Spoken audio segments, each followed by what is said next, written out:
Bonjour à tous mes chers élèves, nous voilà repartis sur un nouveau cours et aujourd'hui on va essayer de découvrir comment est-ce qu'on mesure une tension avec l'appareil de mesure qui s'appelle le multimètre.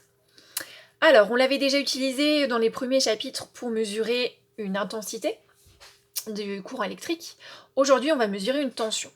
Quand on parle de tension, on pense souvent aux piles, d'accord? Et notamment aux tensions des piles.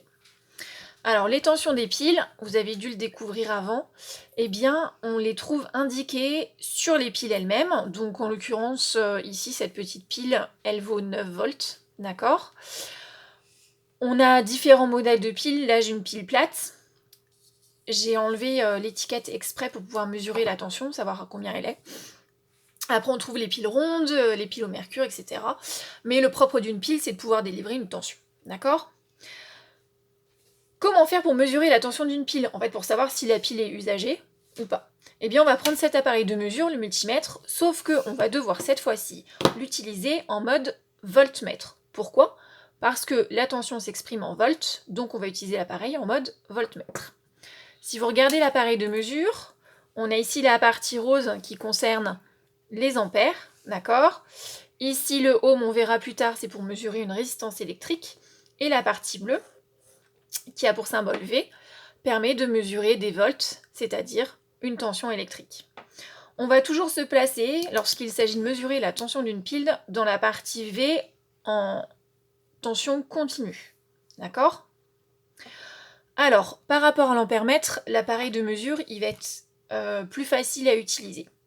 Il suffit de sélectionner le bon calibre, d'accord? Donc vous avez le choix entre 200 mV, 2 volts, 20 volts, 200 volts ou 600 volts. Les piles, ce sont quand même des petites tensions qui sont présentes dedans, donc on va souvent utiliser le calibre 20 volts. Donc vous tournez votre curseur et vous le positionnez sur le 20 volts. D'accord? Le multimètre, il a toujours ses 4 bornes. En bas, il va falloir en choisir 2. Alors on avait vu dans le premier cours que la borne commune, elle est toujours utilisée. Donc moi je branche mon fil noir, d'accord, sur la borne commune. La deuxième borne qu'on va utiliser, si vous regardez bien, eh bien par déduction, en plus c'est un appareil qui est plutôt pédagogique, donc ça se voit assez bien, par déduction, vous allez prendre la borne qui correspond au symbole V, et elle est en bleu en fait, comme la partie qui contient les calibres. Donc je vais placer ici mon fil de connexion rouge dans la partie V. Alors, je vous le rappelle, la borne COM, alors je vais essayer de le mettre là pour que vous voyez. Hop, pardon, excusez-moi. Voilà. La borne COM, c'est la borne commune. Elle va toujours être du côté du moins du générateur ou de la pile. D'accord?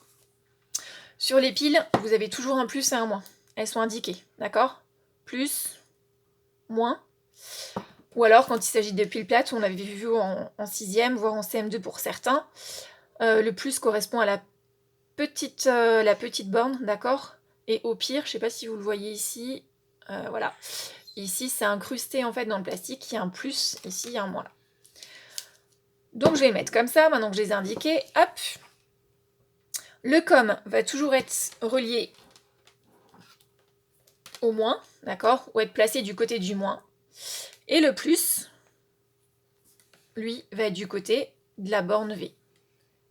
Si je touche mes deux bornes, j'ai une tension qui s'affiche au niveau du voltmètre qui est de 4,45 volts. Donc voilà, ma pile plate, elle est quasiment neuve, vu qu'elle mesure 4,45 volts, et que c'était une pile de 4,5 volts